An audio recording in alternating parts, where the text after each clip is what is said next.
میرے پیارے آقا صلی اللہ تعالی علیہ وسلم کے پیارے دیوانوں، زبان بہت اہمیت رکھتی ہے۔ کبھی کبھی تو ایسا ہوتا ہے کہ زبان سے نکلنے والے 3 الفاظ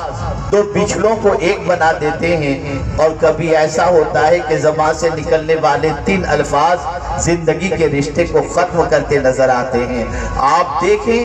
2 اجنبی ہیں، ایک لڑکا ہے ایک لڑکی، جہاں لڑکے نے کہہ دیا میں نے قبول کیا، میں نے قبول کیا، میں نے قبول کیا، یہ اجنبیہ لڑکی اس کے لیے زندگی بھر کے لیے حلال ہو گئی۔ اب زندگی کی ساعتیں گزر رہی ہیں، 40 سالہ زندگی گزری، اور کسی موقع پر پیش میں آنے کے بعد اگر اسی شخص نے اپنی بیوی کو 3 مرتبہ طلاق کہہ دیا تو یہی الفاظ کی طاقت ہے جو زندگی کے سارے رشتے کو توڑ کر رکھ دیتی ہے۔ یہی الفاظ ہیں جو رشتہ جوڑ بھی دیتے ہیں، اور یہی الفاظ ہیں جو رشتہ توڑ بھی دیتے ہیں۔ یہی الفاظ ہیں جو بت پرستی سے توبہ بھی کروا دیتے ہیں اور خدا سے جوڑ بھی دیتے ہیں، اور یہی الفاظ ہیں جو جہنم سے نکال کر جنت کا مسافر بنا دیا کرتے ہیں۔ بڑی طاقت ہے اللہ عز و جل نے ان الفاظ کے اندر رکھی ہے، اور یہ طاقت کا اندازہ کوئی نہیں لگا سکتا۔ میرے پیارے آقا صلی اللہ علیہ وسلم کے پیارے دیوانوں،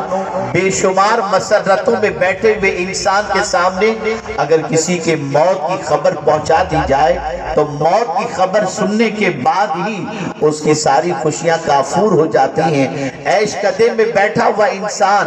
بلکہ اپنی زندگی کو راحتوں میں گزارنے والے انسان کے سامنے اگر معمولی سے درد کی بنیاد پر کسی طبیب کے پاس لے جایا جائے، وہ فرط مسرت میں جھومنے والا شخص، وہ آسائش میں زندگی گزارنے والا شخص جیسے ہی طبیب کے پاس پہنچا اور طبیب نے کہہ دیا تمہیں کینسر ہو گیا، ایک لفظ کینسر اس کی ساری زندگی کی خوشیوں کو ختم کر دیتی ہے۔ ایک لفظ کینسر اس کی زندگی کی مسرتوں کو چھین لیتی ہے۔ یہ ہے الفاظ کی طاقت۔ الفاظ میں بڑی طاقت ہے۔ میرے پیارے آقا صلی اللہ تعالی علیہ وسلم کے پیارے دیوانوں، آپ اندازہ لگائیں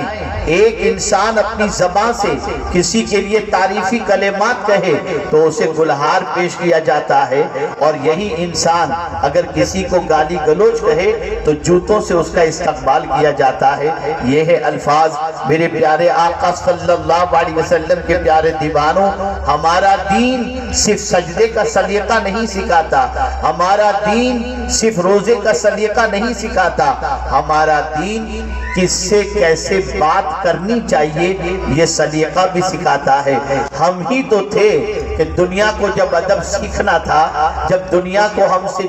کو جب بات کرنے کا سلیقہ سیکھنا ہوتا تو کسی مسلمان کے پڑوس میں چلے جاتے، اور چند دن مسلمان کے پڑوس میں رہنے کے بعد ان کی زبان سے ایسے الفاظ نکلتے جسے سننے کے بعد دنیا یہ کہنے پر مجبور ہو جاتی کہ کسی شائستگی کے ماحول میں رہنے والے کی زبان سے یہ کلمات نکلتے ہوئے نظر آتے ہیں۔ لیکن آج ہمارا معاشرہ بگڑ چکا ہے، ہمارا ماحول بگڑ چکا ہے، ہماری سچویشن بگڑ چکی ہے۔ اب تو ہمارا حال یہ ہے کہ ہمارے محلوں کی پہچان یہ بن چکی کہ صبح اٹھتے ہی جس محلے سے گالی کی آواز آئے، جس بچے کی زبان سے گالی کی آواز آئے، جس ماں کی زبان سے گالی کی آواز آئے، جس باپ کی زبان سے گالی کی آواز آئے، سمجھ لینا یہ کوئی اور نہیں، یہ کہلانے والا مسلمان ہی کوئی نظر آتا ہوگا۔ یہ ہماری آئیڈینٹی بنتی جا رہی ہے، یہ ہماری پہچان بنتی جا رہی ہے۔ مجھے یہ نہیں معلوم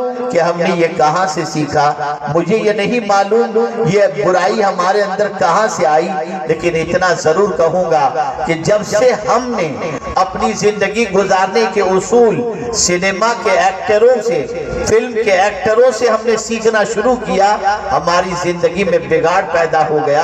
اور جب تک ہماری زندگی کی سچویشن ایسی تھی کہ ہم اپنی زندگی گزارنے کا طریقہ